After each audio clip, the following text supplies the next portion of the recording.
मालिक के घर का एक प्राचीन चाय का बर्तन तोड़ दिया। उसे लगा कि यह चीनी मिट्टी का बर्तन ज्यादा महंगा नहीं होगा, लेकिन जब उसने सफाई कंपनी में जाकर माफी मांगी तो मैनेजर ने उसे एक अच्छी और एक बुरी खबर दी। अच्छी खबर यह थी कि मालिक विदेश यात्रा पर जा चुके हैं और 6 महीने बाद ही लौटेंगे। और बुरी खबर यह थी कि उसने जो प्राचीन चाय का बर्तन तोड़ा था वह चीन के तांग राजवंश के समय का था और उसकी कीमत बहुत ज्यादा थी। यहाँ तक कि अगर वह अपनी 8 पीढ़ियों को भी बेच दे तो भी वह इसकी भरपाई नहीं कर सकती। ये सुनकर लौरा को लगा जैसे आसमान टूट पड़ा हो और उसने मेज पर रखी कमरे की चाबी को देखा तो उसके मन में एक बुरा विचार आया। उसने देखा कि उसने विला के सभी दरवाजे खोल दिए और फिर मालिक के बड़े बिस्तर पर आराम से लेट गई। उसने अलमारी में रखे महंगे कपड़ों को देखा और फिर आईने में अपने गरीब और बदहाल रूप को देखा। इसलिए उसने बिना कुछ कहे उन शानदार कपड़ों को पहन लिया और फिर अपने पुराने कपड़ों को जला दिया और खुद को घर की मालकिन बना लिया। लौरा ने सोचा कि वैसे भी वह भरपाई नहीं कर सकती तो क्यों न इस समय का फायदा उठाकर अमीरों की जिंदगी का आनंद लिया जाए। जैसे ही उसे भूख लगी वह रसोई में गई, फ्रिज से अमीरों के खाने लायक स्टेक निकाला और साथ में 1982 की एक बोतल लैफिट वाइन खोली।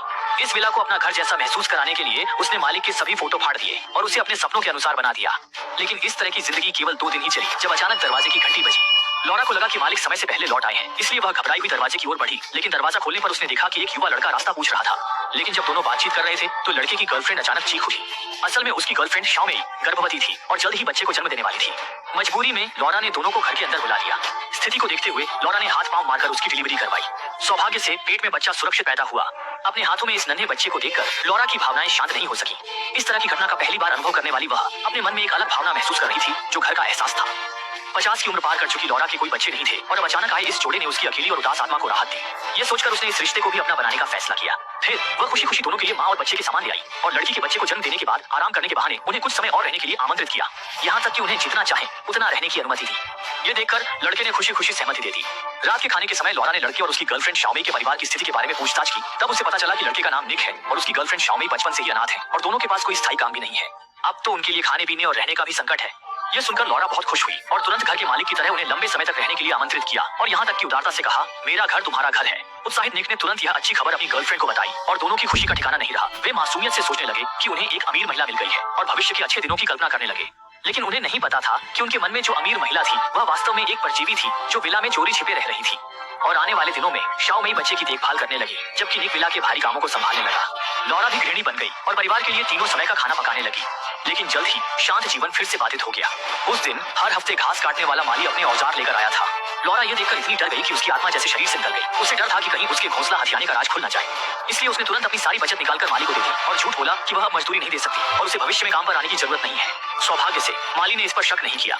सफलतापूर्वक उसे भेजने के बाद लौरा ने राहत की सांस ली। लेकिन इस कदम ने निक के मन में शक पैदा कर दिया कि एक अमीर महिला जो एक आलीशान घर में रहती है वह थोड़ी सी मजदूरी भी क्यों नहीं दे सकती। दोपहर में जब निक लॉन पर काम कर रहा था तो उसने अचानक देखा कि गैरेज में कई लग्जरी कारें खड़ी हैं। लेकिन अजीब बात यह थी कि उनके टैंक में पेट्रोल नहीं था। हालांकि लौरा ने पहले ही अपनी सारी जमा पूंजी माली को दे दी थी। इस समय उसके पास एक भी पैसा नहीं बचा था। इतना ही नहीं, जल्द ही कई समस्याएं उसके सामने आने लगी। घर में अचानक कई लोगों के आ जाने से फ्रिज में रखा खाना लगभग खत्म हो चुका था और गैस चूल्हे की गैस भी खत्म होने वाली थी। यहाँ तक कि डायपर भी खत्म हो चुके थे। लौरा की आंखों में झलकती चिंता को देखकर निक के मन में पहले से ही जवाब था। स्थिति यहाँ तक पहुंच गई थी कि लौरा के पास अब कुछ छुपाने की जरूरत नहीं थी। उसने तुरंत स्वीकार कर लिया कि वह सिर्फ एक आया है। लेकिन निक को यह जानकर कोई फर्क नहीं पड़ा और उसने यहाँ से जाने का इरादा नहीं किया बल्कि लौरा के साथ योजना बनाने का निर्णय लिया। उन्होंने घर के अंदर की सभी कीमती चीजें बेच दी और परजीवी की तरह यहाँ रहना जारी रखा। हालांकि जब वे खुशी के पलों में डूबे हुए थे एक अप्रत्याशित घटना ने मौजूदा शांति को तोड़ दिया। नवजात शिशु अचानक बीमार होकर मर गया और मां के रूप में शाओमेई को बहुत दुख हुआ। हालांकि वह इस बच्चे को छोड़ना नहीं चाहती थी लेकिन तत्काल काम यही था कि शव को दफनाया जाए। असल में अभी सफाई कंपनी के मैनेजर का फोन आया था जिसमें उन्होंने विला की सफाई का निरीक्षण करने की बात कही थी। खुलासा होने के डर से परिवार के लोग जल्दी जल्दी घर की सफाई करने लगे ताकि घर के अंदर की सफाई सुनिश्चित की जा सके। जल्द ही मैनेजर विला के दरवाजे पर पहुंच गया। ये स्थिति देखकर लौरा तुरंत दौड़ती हुई नीचे स्वागत करने चली गई। हालांकि लौरा ने सब कुछ बेहतरीन तरीके से किया लेकिन मैनेजर के घर में कदम रखते ही उसे कुछ गड़बड़ महसूस हुई। दीवार पर टंगी विश्व प्रसिद्ध पेंटिंग अचानक गायब हो गई थी और लौरा ने पागल बनने का नाटक किया, यह कहते हुए कि जब वह यहाँ आई थी तब उसने इसे नहीं देखा था। जैसे जैसे मैनेजर ने और गहराई से निरीक्षण किया उसने पाया कि घर के अंदर कई फर्नीचर गायब थे। लौरा ने झूठ बोलकर कहा कि उन्हें मरम्मत के लिए ले जाया गया है। मैनेजर ने इस पर शक नहीं किया क्योंकि लौरा पहले से ही सफाई कंपनी की एक मेहनती कर्मचारी थी जो हमेशा मेहनत से काम करती थी और वह नहीं मानता था कि वह कोई गैरकानूनी काम करेगी। मैनेजर को सफलतापूर्वक विदा करने के बाद परिवार ने भविष्य के अच्छे जीवन का जश्न मनाया। हालांकि बच्चे को खोने के बाद शाओमेई की भावनाएं और अधिक चरम हो गई। इस दिन वह अकेले ही सड़क पर आई। स्कूल के गेट पर भीड़ भाड़ वाले बच्चों को देखते हुए उसकी मातृत्व की भावना तुरंत जाग उठी। इसलिए उसने बच्चों की देखभाल करने का काम ले लिया। फिर उसने महिला मालिक के काम पर जाने का फायदा उठाकर बच्चे को चुपके से भव्य बगीचे में ले आई। परिवार इस पर बहुत खुश हुआ और वे फिर से 4 लोगों के परिवार के जीवन में लौट आए। और लौरा ने चारों की तस्वीर को घर के मालिक के फोटो फ्रेम में डाल दिया और परिवार विला के संसाधनों पर निर्भर होकर शानदार जीवन जीने लगा। जब भी पैसे खत्म हो जाते निक विला की कीमती वस्तुएं लेकर पॉन शॉप में बेच देता। पैसा मिलते ही तीनों फिर से ऐशो आराम और रंगीन जिंदगी जीने लगे। हालांकि इस दिन एक बूढ़े व्यक्ति की यात्रा ने उनके शांत जीवन को तोड़ दिया। बूढ़ा व्यक्ति असल में घर के मालिक का चाचा था, लेकिन जब उसने अपने भतीजे के घर में इतने सारे लोगों को देखा और निक की आंखों में झलकती चिंता को देखा तो उसने तुरंत महसूस किया कि कुछ गड़बड़ है। उसने कहा कि वह पुलिस को फोन करने जा रहा है। यह स्थिति देखकर निक तुरंत पागल हो गया। वह अब तक के अपने परफेक्ट जीवन को छोड़ना नहीं चाहता था, इसलिए अगले ही पल देखते ही देखते बूढ़ा व्यक्ति अभी तक पूरी तरह से मरा नहीं था। सोचते हुए कि जड़ से खत्म करना जरूरी है, निक ने तुरंत उसे खींचकर स्विमिंग पूल में डाल दिया जब तक कि वह पूरी तरह से डूब नहीं गया। लेकिन यह सब करने के बाद निक तुरंत पछताने लगा। लॉरा ने यह देखकर तुरंत उसे सांत्वना दी, ये कहते हुए कि निक ने कुछ गलत नहीं किया, ये सब उनके साझा घर की रक्षा के लिए था। फिर तीनों ने मिलकर शव को संभालना शुरू किया। निक ने तुरंत बूढ़े व्यक्ति की कार को दूसरे शहर में ले जाकर पार्क किया और फिर रात के अंधेरे में शव को जंगल में दफना दिया। उन्होंने सब कुछ इतनी सफाई से किया कि किसी को उन पर शक नहीं हुआ।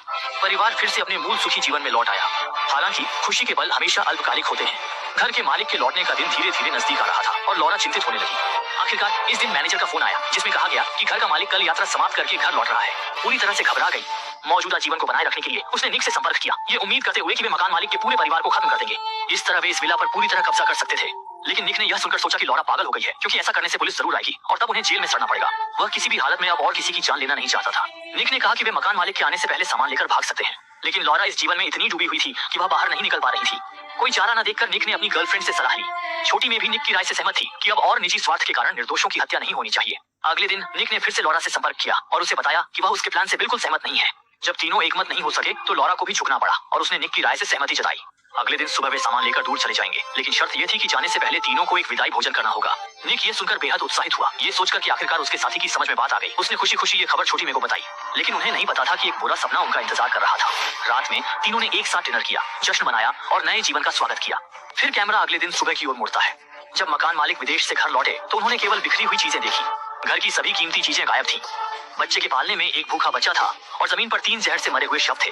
पिछवाड़े में एक बच्चे की लाश दफनाई गई थी। असल में लॉरा इस भव्य जीवन में पूरी तरह से खो गई थी। पहले जैसी हालत में लौटने से अच्छा था कि सब कुछ खत्म कर दिया जाए, इसलिए उसने इसी तरह से अपनी खुशी को हमेशा के लिए उस अंतिम क्षण पर रोक देने का फैसला किया।